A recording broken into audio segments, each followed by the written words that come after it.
Welcome friends YouTube channel बाबू all-round. तो दोस्तों मैं बता देना चाहता हूं कि एसएससी जूनियर इंजीनियर एग्जामिनेशन 2019 का रिटन एग्जामिनेशन यानी पेपर 2 का जो है रिज़ल्ट जारी कर दिया गया। रिज़ल्ट जारी करने के बाद नेक्स्ट प्रोसेस क्या होती है ये आपको पता है कि नेक्स्ट प्रोसेस होती है डॉक्यूमेंट वेरिफिकेशन की। 2015 से पहले इंटरव्यू भी होता था, अब लेकिन इंटरव्यू की जो प्रोसेस है उसको हटा दिया गया। अब आपको केवल डॉक्यूमेंट वेरिफिकेशन में जाना है और आपके रिटर्न एवं पेपर 1 के बेसिस पर जो भी मेरिट बनेगी उसके बेसिस पर आपका फाइनल सिलेक्शन हो जाएगा। उससे पहले आपको डॉक्यूमेंट वेरिफिकेशन के लिए जाना रहेगा। डॉक्यूमेंट वेरिफिकेशन में क्या क्या आपके जो भी क्वेश्चन हैं उनको मैं बता देता हूँ, क्या क्या आपको सावधानियाँ रखनी है, किस प्रकार से आपको वहाँ पर जाना है और क्या क्या आपको फॉर्म ले जाने हैं और क्या आपको डॉक्यूमेंटेशन करना है, तो उसके बारे में हम देख लेते हैं। जैसा कि आप जाएंगे एसएससी की साइट पर तो वहाँ अपना रोल नंबर के द्वारा आप अपना रिज़ल्ट भी देख सकते हैं। ठीक है, लिस्ट आपको मिल जाएगी एसएससी की जो जब आप जाएंगे वहाँ पर आपको मिल जाएगा। साथ ही में आप देख सकते हैं कि 25 नवंबर को डिटेल ऑप्शन फॉर्म आए हैं जूनियर इंजीनियर एग्जामिनेशन के, जिनमें आप जो है अपनी चॉइसेस कर सकते हैं। साथ में फाइनल वैकेंसियाँ भी बता दी गई हैं। ठीक है, तो क्या क्या आपके डॉक्यूमेंटेशन हैं, डॉक्यूमेंट ज़रूरी हैं, उनके बारे में आप एक बार देख लीजिए। उनको आप चेक लिस्ट भी डाउनलोड कर लेना, जिस जो फाइल है मैं आपको भेज दूंगा। ठीक है, आप ग्रुप में आसानी से उसको डाउनलोड कर सकते हैं, उस चेक लिस्ट से आप उसको ऐड कर लीजिए। ठीक है, तो क्या जानकारी है उसको हम देख लेते हैं। जैसे कि आप जानते हैं कि जो भी आपको जो डॉक्यूमेंट वेरिफिकेशन की डेट रहेगी वो आपको एसएससी की साइट से उपलब्ध हो जाएगी। ठीक है, उस पर आपको तय समय सीमा के अंदर ही पहुंचना है। आप चाहें तो एक दिन पहले ही पहुंच जाइए ताकि आपको अच्छा रहे। ठीक, तो आपको जहाँ भी आपका जो रीजन है, जैसे एमपीआर रीजन है तो वहाँ पर छत्तीसगढ़ और मध्य प्रदेश का जो है रायपुर में एसएससी का सेंटर होता है, वहाँ पर वेरिफिकेशन के लिए आपको जाना पड़ता है। ठीक, सभी के हेडक्वार्टर अलग अलग जोन में होते हैं। तो हम मेन पॉइंट पर आते हैं कि आपको क्या क्या रखना है। ठीक है, तो चलते हैं हम नेक्स्ट प्रक्रिया में। तो एसएससी की जो भी प्रक्रिया है उसको देख लीजिए। ठीक है, तो सत्यापन प्रक्रिया क्या है, उसमें दस्तावेज कौन कौन से आपको ज़रूरी हैं, तो ये मैं आपको पहले बता देता हूँ। आपको लगता है कि हमारे जो 10th की मार्कशीट या 12th की मार्कशीट कहीं भी चेंजेस कराने हैं, उनके बारे में मैं भी आपको बता देता हूँ। ठीक है, तो आपको क्या क्या जानकारी चाहिए, तो 10वीं कक्षा की आपको मार्कशीट और उसका सर्टिफिकेट। ठीक है, 12, ठीक है, 12वीं कक्षा की मार्कशीट और उसका सर्टिफिकेट, वहीं सेमेस्टर डिग्री सर्टिफिकेट और डिप्लोमा सर्टिफिकेट, पोस्ट वरीयता फॉर्म जो कि आपको अभी मिल जाएगा। ठीक, जो भी आपको जो भी प्रेफरेंस भरनी है वो ओबीसी एससी एसटी के उम्मीदवार, उनका कास्ट सर्टिफिकेट होना चाहिए। ओबीसी सर्टिफिकेट जो है सेंट्रल वाला सर्टिफिकेट होना चाहिए, इसका एक प्रॉपर फॉर्मेट होता है, वो आप डाउनलोड कर सकते हैं। और मैं बता दूं ये आपका कब का बना होना चाहिए, ये आपका कम से कम जो आप एप्लीकेशन अप्लाई करते हैं उससे पहले का बना होना चाहिए सभी के लिए। ठीक है, वहीं केंद्र सरकार में आयु, यदि आपने कोई एज रिलैक्सेशन लिया है तो उसका आपको सर्टिफिकेट देना है।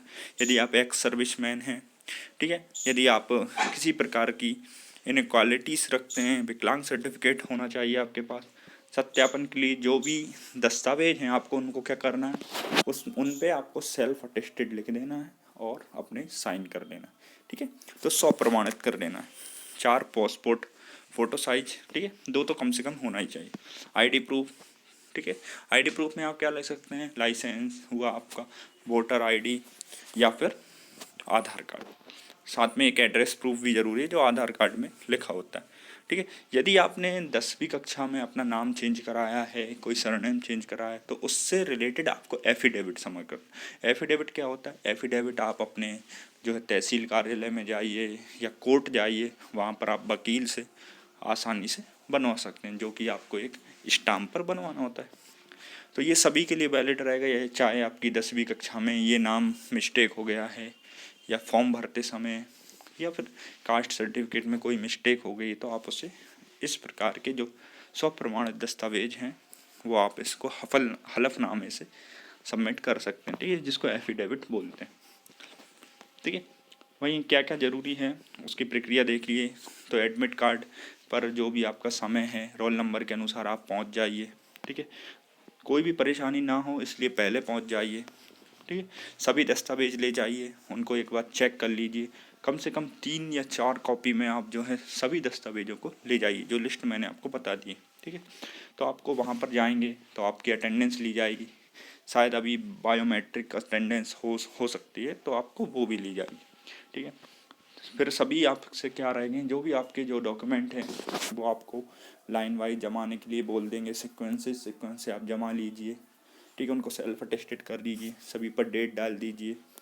फिर आपसे क्या हो जाएगा, एक फॉर्म भराया जाएगा जहाँ पर आपकी ऊंचाई, शरीर का पहचान चित्र, ब्लड ग्रुप, वहीं आपके जो सिग्नेचर रहेंगे, अंगूठे का निशान आदि सभी आपको सबमिट करना रहेंगे। वहीं आपकी एक फ़ोटो भी खींची जाएगी। ठीक है। इसके बाद आपकी जो एक जो पसंद है, यानी आपको पोस्ट प्रेफरेंस है, वो भी आपको वहीं पर सबमिट करा ली जाएगी। ठीक है। वहीं आपको क्या हो जाएगा, एक वेरिफिकेशन होने के पश्चात आपको एक स्लिप भी दी जाएगी कि आपका वेरिफिकेशन हो चुका है। ठीक, उसको आप ले सकते हैं। तो क्या ये चेकलिस्ट है, आप इसको डाउनलोड कर सकते हैं।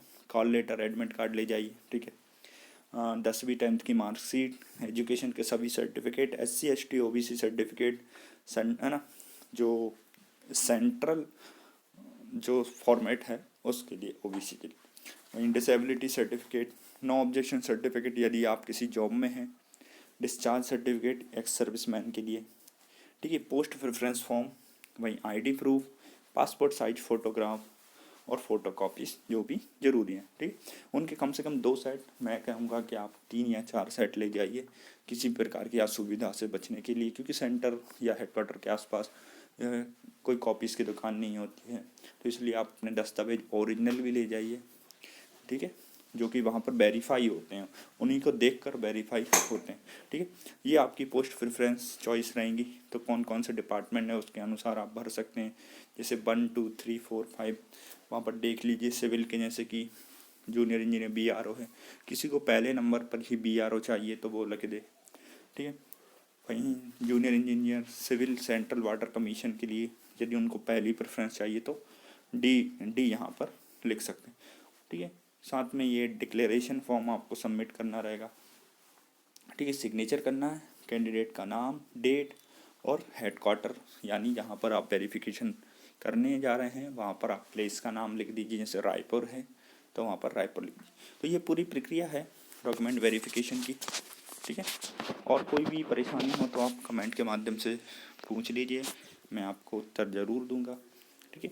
प्रक्रिया बिल्कुल सिंपल है, कोई घबराने की ज़रूरत नहीं है। बस जो डॉक्यूमेंट हैं वो आप ले जाइए। होता यह है कि पूरा दिन लग जाता है आपको। सुबह से जाएंगे आप, पूरा दिन आपका शाम तक वेरिफिकेशन की प्रोसेस चलती है, क्योंकि कहीं 3 स्लॉट में होते हैं या 2 दिन तक आपकी वेरिफिकेशन की प्रक्रिया चलती। काफ़ी बच्चे होते हैं जिनका सिलेक्शन हुआ होता है। ठीक है। तो इस प्रकार की पूरी प्रक्रिया है। आप अपना जो है पूरे इसी ऑर्डर में आप अरेंज कर लीजिए जिनका भी सिलेक्शन हुआ है। ठीक है। और जिनका नहीं हुआ है, अगले आने वाले एग्ज़ाम में आपका सिलेक्शन ज़रूर होगा। आप तैयारियां रखिए, क्योंकि SSC का जो है पेपर हर बार आता है। ठीक है। तो आप सभी का चैनल से जुड़े रहने के लिए धन्यवाद।